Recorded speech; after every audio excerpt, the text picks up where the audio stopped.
I would describe myself as a questioning kind of a person with a broad mind and very analytical.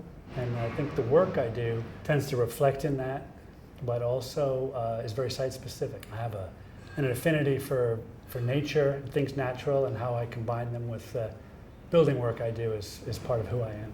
What was the theme of my term as president, and why was it important at the time? We had a theme that was 3 words, and it embodied multiple meanings: invention, innovation, and inspiration. And very importantly, the word inspiration. I wanted to make sure, as a subtext to the whole year, that our young, emerging professionals found a voice and were inspired throughout the year. And we're all inspired by what we do. We all find it, there's a certain creative spark that comes to us while we're figuring out a solution to a problem, and that's why we do it. So what drew me to the practice of architecture? Well, I knew early on that it was something that was very attractive to me. I found myself being interested in art and science and math as a young person, learned how to draw and was captivated by trying to achieve high quality drawings. But it wasn't until I went to school and had teachers that were at that point then focusing on architecture that I really got hooked. And of course, my exposure around the world to interesting, amazing buildings, including one specific building, in fact, Phillips Exeter Academy by Louis Kahn, that just blew me away. From then on, it was hard for me to turn back, and I've never regretted the choice. What project best represents my work? It sounds very commercial, but I was involved with W Hotels when the W design was first being created. So there was a real creative spark to just the idea of a new product type. I was able to be involved in the design of the first one, and then 12 years later, a more recent design of one in Arizona. When we were able to infuse art into the architecture, we were able to do some very interesting things with structural cantilevers. It became a very popular venue. So it really excelled from the point of view of sort of innovative, creative guest room types and guest experience.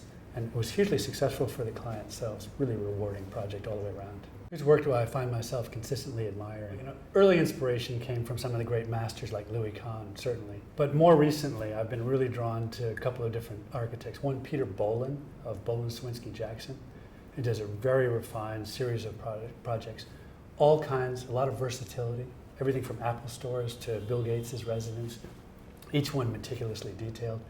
But the other one, and maybe sort of a wild man in the profession, Tom Main of Morphosis, is also an inspiration for me. Someone that said once to me that every building has to have a piece of poetry, and that has a lot of meaning to me. What do I think is the most exciting change going on in our industry today? Actually, I think there are a couple of things, very interesting things. One specific to our profession, and that's the use of parametric design modeling tools and advanced applications and materials, 3D printing. I think all of those things put together have the chance to reinvent what we build in the world. The forms that they take, the shapes of construction components and how they come together. The other very interesting thing I think that's going to happen within our lifetimes is actually how we generate, store, and utilize energy.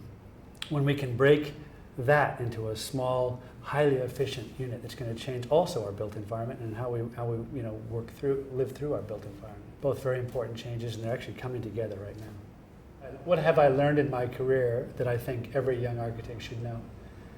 There are certainly a lot of things to learn, and I think that's the point. As an architect in school, you may feel like you're learning forever, taking forever. As a young architect in an office, it may feel like you're not getting anywhere. But what you are is you're learning every single day. In fact, you may be learning more in the office than you were at school, and that's the point. That's a fantastic, very creative, very inspiring kind of profession. We never stop learning. It's why we get up in the morning and do what we do.